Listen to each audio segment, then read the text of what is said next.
Hey folks, Matt from artoftheimage.com. Super excited to have this in the studio today to unbox and show you.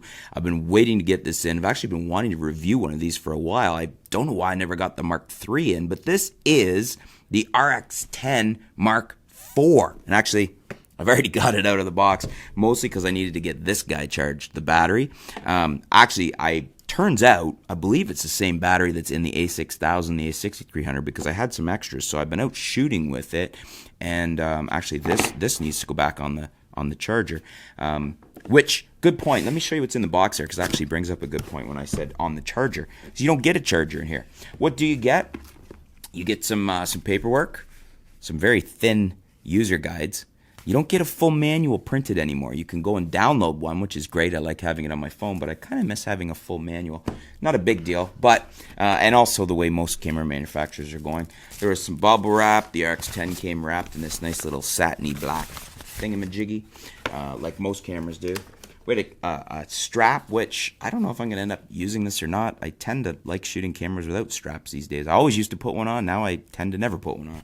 And what else do we have in here? A case for the plastic for the battery.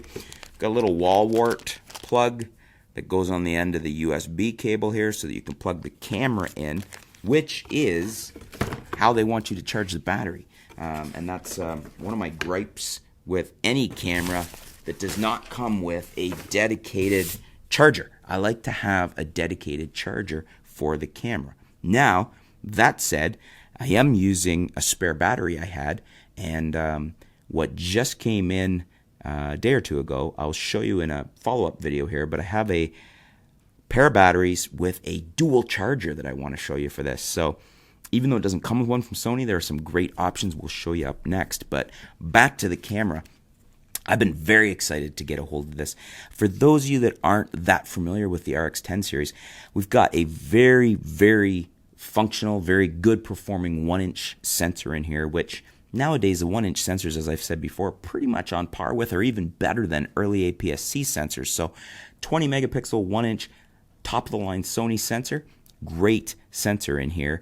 We've got a 24 to 600 Zeiss lens. It's a 2.4 to 4 variable aperture, but quite fast for a 24 to 600.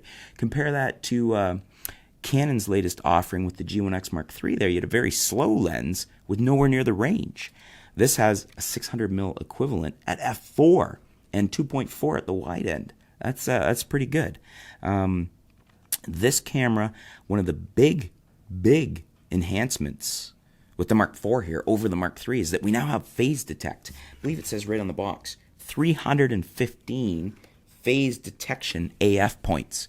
So we can expect to see some incredible speed and enhancement from this camera over the Mark III. And if you go to Sony's website and look at the page for the RX10, they're really hammering that home that they believe that this has been a huge improvement on this. It's like a 0.03 second AF speed, and they're saying that it's like the fastest AF pretty much ever.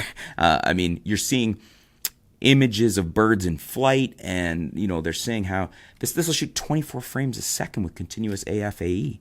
So very competent photo camera, as well as its pedigree of being an excellent video camera. I mean, the RX10 is a highly customizable, highly competent video camera, and it shoots 4K.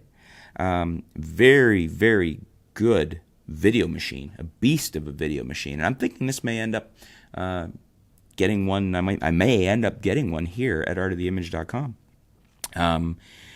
As far as hands-on right out of the box, just let me tell you, I was impressed. I'd forgotten, this is not a compact camera. This is an UltraZoom, and it has some nice weight and heft and feel to it. It's like holding a DSLR with a lens on it. But remember, you've got a 600mm equivalent lens on it, a 600mm f4, a Zeiss. So expecting to see some really good image quality out of here. Fit and finish on here is very nice. It's the tactile feel on the focus rings and the zoom ring, the buttons. Everything on here is impressive. This is a very well put together Very good build quality on this camera. I got no complaints. Actually, I'm very impressed with what Sony's done here. The tactile feel of the buttons and the response is excellent. The rubber grip and the feel in the hand is very nice. Fits my hand very nicely. Let's see if this battery's still powered up. It is. So that's the lens at 24. And then when we zoom out to 600, that's what it looks like there.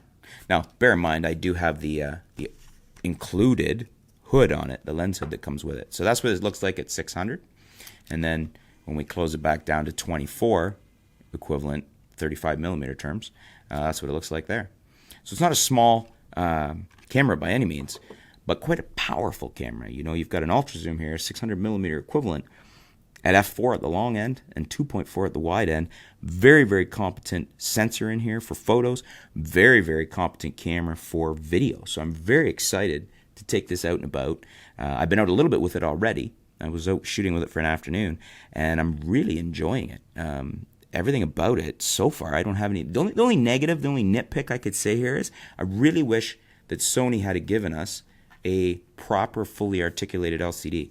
It's nice to have one that moves instead of being fixed, but that's about the range that you've got here. You know, you can shoot overhead and down a bit, and you can look down, so it's advantageous that way over a fixed LCD.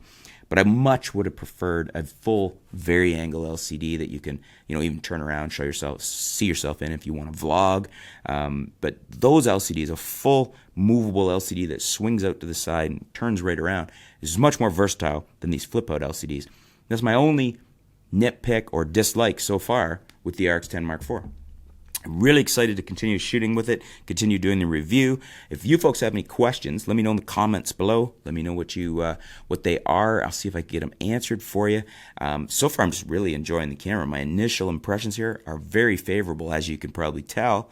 And as I said, my only little nitpick or caveat or negative is that I wish that had been a full vari-angle LCD screen. So I guess maybe the other little niggly, as I mentioned, was I wish they'd give you a charger with it, but it's such a minor thing to correct that I'm not even going to really list it as a full negative. It does come with a nice included hood for the lens, so I appreciate that. Anyways, let me know what you have to say, opinions, questions, whatever. Leave them in the comments below, and we'll be back soon with more on the RX10 Mark IV. Thanks for tuning in. Stay tuned. We'll be back soon here at artoftheimage.com.